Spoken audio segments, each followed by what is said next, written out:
आज नोएडा, ग्रेटर नोएडा और उत्तर प्रदेश में निवेश आ रहा है, दिल्ली में निवेश जीरो।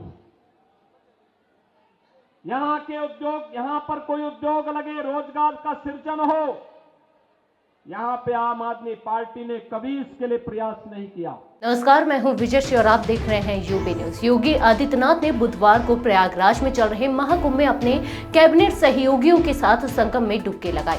इसके बाद वह गुरुवार को दिल्ली पहुंचे। दिल्ली में उन्होंने अपनी पहली चुनावी जनसभा बुराड़ी में की। यह क्षेत्र पूर्वांचल के लोगों का है, जहां पिछले 4 चुनावों से पूर्वांचल के नेता ही विधायक चुने गए हैं। योगी आदित्यनाथ ने इस बात का ध्यान रखते हुए अपने भाषण में धर्म का खास जिक्र किया और दिल्ली के विकास पर बात की। बुराड़ी में आयोजित जनसभा में योगी आदित्यनाथ ने बीजेपी उम्मीदवार बजरंग शुक्ल के समर्थन में प्रचार किया। इस दौरान उन्होंने महाकुंभ का जिक्र कर आम आदमी पार्टी के पूर्व मुख्यमंत्री अरविंद केजरीवाल पर हमला बोला। उन्होंने कहा, कल मैंने प्रयागराज के संगम में 54 मंत्रियों के साथ डुबकी लगाई। मैं केजरीवाल से पूछता हूँ कि क्या वह भी अपने मंत्रियों के साथ यमुना नदी में डुबकी लगा सकते हैं?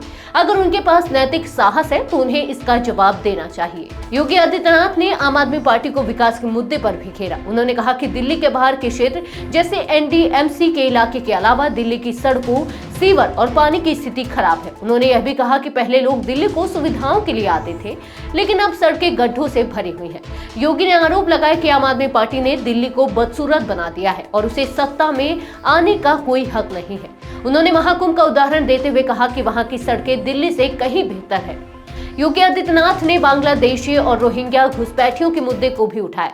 उन्होंने आरोप लगाया कि आम आदमी पार्टी की सरकार ने एक सुनियोजित साजिश के तहत ओखला जैसे इलाकों में बांग्लादेशियों और रोहिंग्याओं को बसाने का काम किया।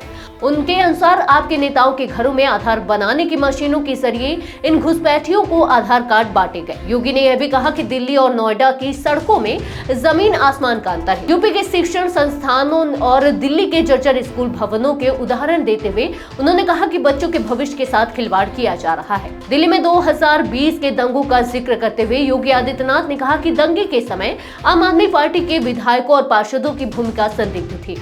उन्होंने आरोप लगाया कि आपने दिल्ली में साजिश के तहत दंगे करवाए थे। योगी आदित्यनाथ ने दिल्ली के पूर्व मुख्यमंत्री अरविंद केजरीवाल पर अन्ना हजारे को धोखा देने का आरोप भी लगाया। उन्होंने कहा कि जो व्यक्ति अपने गुरु को धोखा दे सकता है, वह जनता को धोखा क्यों नहीं देगा। इसके अलावा उन्होंने कहा कि आप सरकार ने दिल्ली में मौलवियों और मुल्लाओं को वेतन तो दिया, लेकिन पुजारियों और मंदिरों के सौंदर्यीकरण के काम को नजरअंदाज किया। उन्होंने काशी विश्वनाथ धाम, राम मंदिर और महाकुंभ को उदाहरण के रूप में पेश करते हुए कहा कि ये स्थान विकास के बेहतरीन मॉडल है। योगी आदित्यनाथ ने कहा कि दिल्ली की हालत सुधारने के लिए जनता को बदलाव की आवश्यकता है और बीजेपी ही यह बदलाव ला सकती है। तो यह थी हमारी आज की एक खास रिपोर्ट। आपको ये कैसी लगी, अपने विचार हमसे साझा करें। इस वीडियो को लाइक और शेयर करें, साथ ही चैनल को सब्सक्राइब करें। यूबी न्यूज आपके लिए लाता रहेगा देश विदेश से जुड़ी ऐसी ही तमाम खबरें। तब तक के लिए धन्यवाद।